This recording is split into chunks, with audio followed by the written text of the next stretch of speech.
Hello, hello, hello, everyone. Welcome to episode 9 already of Activating the Witch Within. I am live today a little bit earlier than usual. I have family plans this afternoon, so I'm hopping on before heading up to a beautiful mountain lake to go do some swimming with my family in a little bit. So I wanted to take a moment to do a little transmission on phasing out people pleasing and really harnessing your personal power and protecting it. So it's so important that it's so important that we know our own personal yeses and our own new personal no's. Hi, good morning. Is it Kalia? I hope I'm saying that right. Hello, good morning. Or good afternoon at this point. So it's so important for us to be owning our personal power, harnessing our personal power. I'm not doing card pulls today. We're just going to do a little activation on harnessing your personal power to kind of phase out people pleasing. So when we don't know what our aligned yeses are or aligned nos are, or we're saying yes when we mean no, or saying no when we mean yes, it is, not in alignment for ourselves to do that. And whenever we are choosing, the way I phrase it to my clients is, in every moment we have the choice. Are we choosing our joy, or are we choosing our what's bringing us away from our joy? Does this choice bring me closer to my joy? Does this choice bring me further away from my joy? And when we have that conversation with ourselves, we, start to build that muscle of knowing what our aligned yeses are and knowing what our aligned nos are.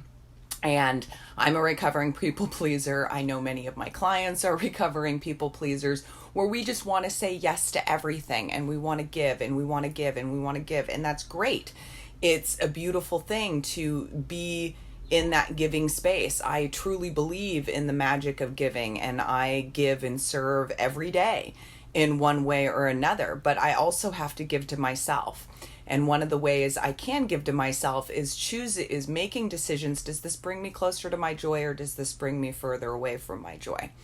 And, when we start exercising this muscle and we start really honoring and owning our own power, sometimes people's feathers get a little ruffled. Sometimes people don't like it. Hey, you always do X, Y, and Z for me. Why aren't you doing it anymore?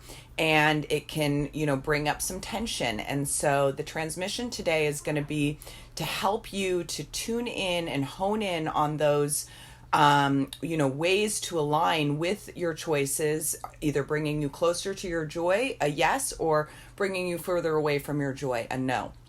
And as you start to exercise this, if it does ruffle some feathers, just being able to hold that space for them with love. I did an interview this past week, and something really powerful, it was a really powerful interview. I can't wait for it to go live. Hello, good afternoon, Joanne. And one of the things that we talked about, oh God, I just lost it. Where'd it go? It'll come back if it's meant to come back. I got distracted. But back to, owning our personal power and really letting it be okay to say no. Letting it be okay that it might ruffle some feathers. And knowing that the closer you are going to your joy, this is what it was. Not everybody came here to wake up. So I was born very awake to an asleep family. And it just was what it was. I could see things that other people couldn't see. I could feel things other people couldn't feel. I had a relationship with the non-physical world at a very early age. And, I can remember my parents having card night, and I'd be like an 8 or 9 year old kid going around the table of everybody playing cards saying, oh, your kidney chi is really off. You really need more water. And, oh, your knee needs this. And people would be looking at me like I was absolutely insane. And eventually I shut down a lot of my natural gifts at a young age because it wasn't safe for me to say and speak into the truth that I was saying and speaking. And years later, I want to say maybe 5-6 years ago, I was at a local pub, and this guy walks up to me and he's like, "Hey, are you Chuck's daughter?" And I'm like, "Yeah." I didn't recognize him. And he says to me, "Oh my God, I'll never forget you. You were probably 8 or 9 years old, and I was over at your parents' house playing cards one night, and you spoke to my soul. You looked in my eyes and you delivered a message to me that I needed to hear in that moment. And it changed my life. And you were only just this little kid. And I just seeing you here today, I had to walk up to you and say thank you for saying what you said to me back then." And this is before I had a, spiritual coaching business and did this for a living. So it was just mind blowing. Hey, how could I have affected somebody at such a young age who never forgot me, 30 years later, 20 years later, walking up to me saying, I changed his life. And, but the point of this story is that not everybody's meant to wake up. Not everybody is meant to, they didn't come here to wake up. They didn't come here to want to ascend their vibration or awaken and merge with their higher self in form. They just, sorry, I should have put my notifications off. They just didn't do that. And to be able to hold them in compassion. I know that as a recovering people pleaser, the people that I really gave to and gave to and gave and gave and gave and gave and more and more and more, and they never could receive anything I was giving because they're not, Bashar says, he's a great channel. He says, we cannot perceive what we're not a vibrational match to. We cannot perceive what we're not a vibrational match to. So all of these people that I was trying to help, whether they were close friends or family, they don't want to wake up. And I, felt like, oh, I got to bring them with me. I got to bring them with me. I got to bring them with me. No, I don't. Like, you can lead the horse to water, but you can't make it drink. I can show people the way that I see the world and put that lens on only if they want me to. And if they don't want me to, it's okay. Like, just to be able to hold them with love, hold them with light and seeing them as the truth of the being. But that doesn't mean I need to go out to dinner with them every night. That doesn't mean that I don't need to have them in my field constantly. I can love them from a distance, and that's okay. It's okay to, yes, stand on your own, I think that was a typo. So to stand in your own world, you're standing in your own power by doing that. And I love that distinguishing of decisions. Does this bring me closer to my joy? Does this bring me further away from my joy? Is going to that party or that get together, is that going to bring me closer to my joy, or is it going to bring me further away from my joy? And really, like, I'm at a point in my life where I need tribe. If I'm going to take my, sacred kind of social time away from the kids and away from my daily life to go hang out and be sociable, I want it to be with my tribe. I want it to be with those who are lifting me up, who are my energetic cheerleaders, not people who are like, okay, Tanya, there you go, being, your crazy kid self, telling people blah, blah, blah, blah, blah. And it's okay to do that.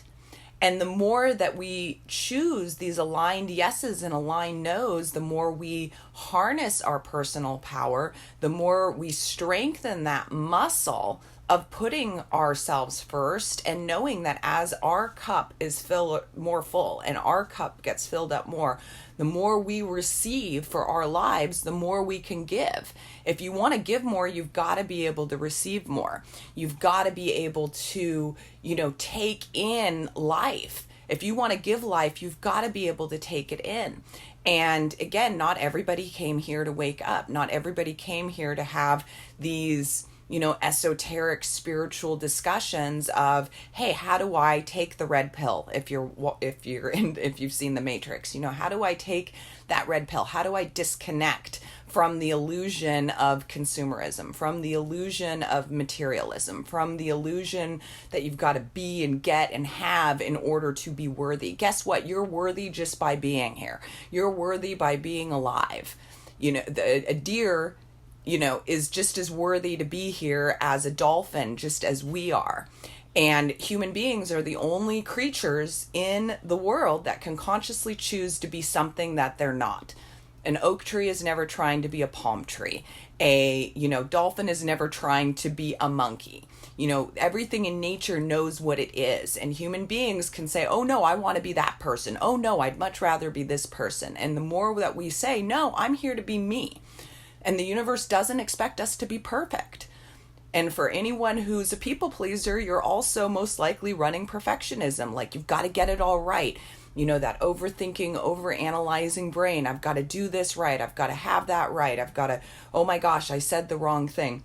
Like, we spend so much time incessantly beating ourselves up for what we could have done this way or what we should have done that way, instead of just saying, oh, there's a gift in this lesson. Oh, that took me further away from my joy. Oh, I'm going to redirect, and this is going to bring me closer to my joy. It's just showing what we don't prefer.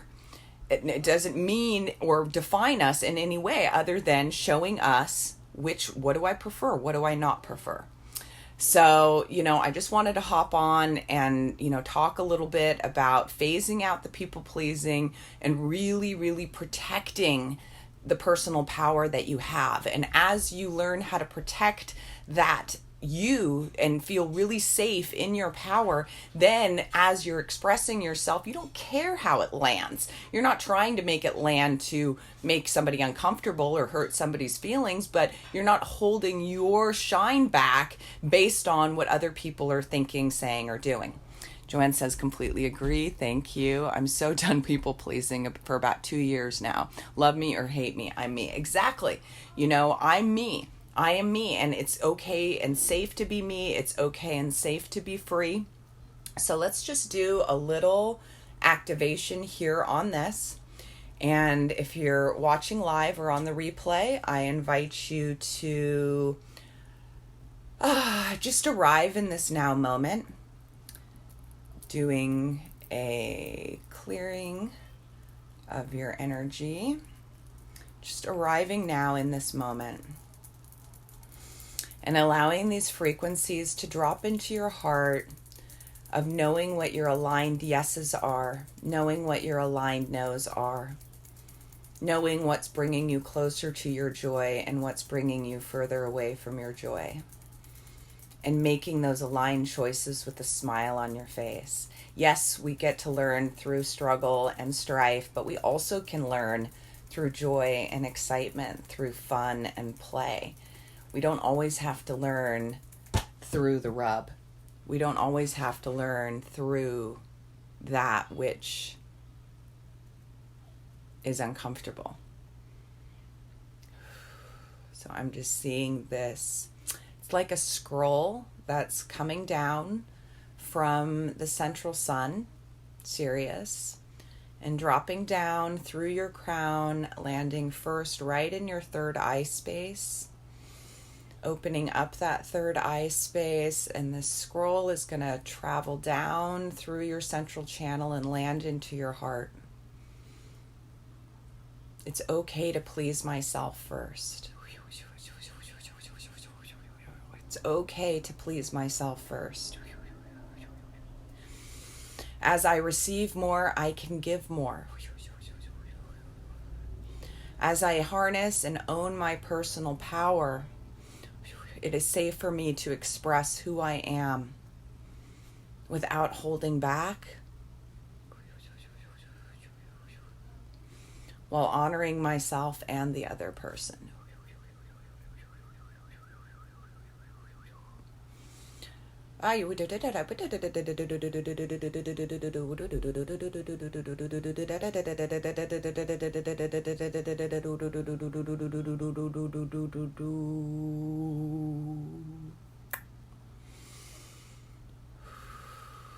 Creating a little energy bubble. So you can just picture a sun building in front of your heart space, being flooded with light, being flooded with unconditional love, unconditional acceptance, unconditional harmony, calling in your higher self to work in tandem with your personality, to work in tandem with your consciousness, just as the left and right hand sides of the brain work together, seeing your 3D and 5D plus self working in harmony with one another. And we have a little visitor. Mommy. Yes, honey. Mommy, Papa. Okay, we'll do that in a second. Mom, We'll do that in a second. can I hug the hug? Yes, you want to join? Okay. Oh, somebody joining in on the love bubble here. You want to help build the love bubble? Hmm? There's a love bubble in between my hands. You want to help it? Yes. Yes. You can just fill it with love. Fill it with love. I guess we're filling it with love and playfulness and harmony. Mwah. Can you give me one more minute? No. I'll be done in 2 minutes. Mommy. All right. Well, I think I'm going to be finishing up a little early today. Oh, honey, because somebody decided to barge in on me and it's past nap time. But let me just finish up this. So as this energy bubble in front of you is filling up, filling up, filling up, just seeing it coming in and landing in your heart space. See it coming in and just arriving in the now moment. And just breathing in that love and that light. She's a love bubble, thank you. Breathing in that love and that light and that acceptance and really letting your higher self, meet you. When I take people through journeys where, we go into your sacred castle and, we have your higher self meeting you at the door and, you are getting to have that connection build, that higher self connection, that eternal aspect of you, that miracle and that spark, just being able to witness that, looking in his or her eyes, seeing his or her eyes looking back into you and making that beautiful connection of, oh my gosh, I'm an eternal magical being of pure potential, pure light, pure oneness, and I've got this. Whatever's going on, whatever's on your plate, whatever might be pulling your energy or causing some energy leakages or stress or anything like that, I've got this. I've got this. And the more that we allow that higher aspect of us to come in and remind us of the truth of our infinite nature, nothing can stand in our way because we know we've got it. Yes, life's going to throw us curveballs. Yes, there's going to be things that are uncomfortable. Yes, it's not always going to be fun. But that doesn't mean that it needs to derail us from the mission that we came here with and the heart song we came here to sing. And one of my mentors, Dana Louise Williams, once said to me, I asked her, about my life purpose. We had done a whole year of deep diving work together. And she said, Tanya, what if your life purpose was coming in with all of this stuff, all of these lifetimes, all of this, all of these gifts and everything else, but the main goal was just to heal. The main goal was to give the ancestors that clearing that they needed to give you the opportunity to heal from, maybe multiple lifetimes of anxiety, depression, PTSD, that kind of thing. And you came in one lifetime to get it all done. And you're doing it. Why can't that be your life purpose? And that was such a freeing realization to have in that moment. So I just wanted to share that little personal bit with you. And anything else? Nope, I think that's it for me today. We are off to the beach, and I hope everyone has a beautiful, marvelous, fantastic, amazing, and brilliant day. And thank you for spending part of your Sunday with me. I appreciate each and every one of you, and just sending everyone so much love, light. Own your power, own your spark, own your sparkle, and choose joy. Choose joy, choose joy, choose joy. Did you want to say bye-bye? Yes, bye. You want to say bye-bye? Say bye-bye. Bye. Bye. Choose joy, everyone. Bye. Bye for now.